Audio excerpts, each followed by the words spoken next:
So you're thinking about hiring a VA. Where do they start? What kind of tasks should they do? Before I get into that, make sure to hit that subscribe button. Follow along where I will make sure that your law firm and business is ready to scale with virtual assistants. Before you hire your first VA, you got to make sure you have enough work for them to do. The easiest way to do that is to set your systems up to auto-assign the work to the virtual assistant. For example, let's say that you're a personal injury law firm and you want to hire a intaker or case manager virtual assistant. Let's say that you set up your system so you have something called a task flow. When an intake converts to a matter, that matter auto-assigns tasks to someone who's a role member on that matter. You can assign a license in your system to a virtual assistant and give them the role of virtual assistant on your case.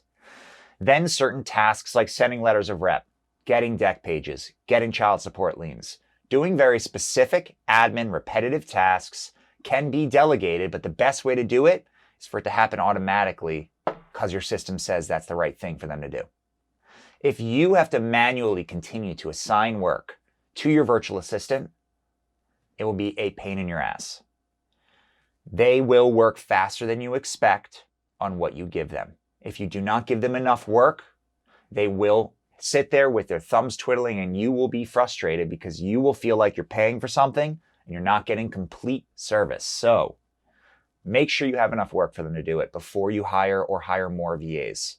If you want them to be doing very specific tasks, make sure that those tasks are auto-assigned as your case progresses through your system. For example, in pre-lit, in a personal injury firm, when you open up a file, you should have it auto-assigned to send letters of rep to a VA, to get a deck page, to let the adjuster know that you do have this case and to get the claim number. Then once you move into from the case setup phase to the setup for the demand phase, you could then have them go get medical records. You could have them put health insurance on notice. You could have them do things that set the demand up, sort your medical records. There's several things to prepare for a demand that you now must do in the treating phase.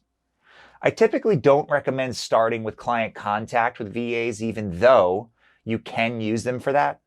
I think that the best things to start them with are the lower risk, consistent, repetitive things that you have to do that take about 60 to 65% of the work you have to do to set that case up.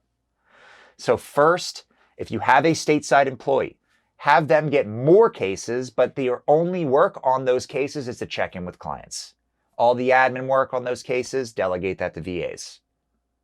If you can set your system up for it to scale and grow without having to manually assign the work, you'll have your best chance at success with VAs. Thanks so much. Before you move on, make sure to schedule a call with my business. I'm happy to hop on a call with you to talk through helping you scale your VAs. Even if you don't hire any TKO VAs, I promise the 30-minute call that you take with me will make your business better. Thanks so much.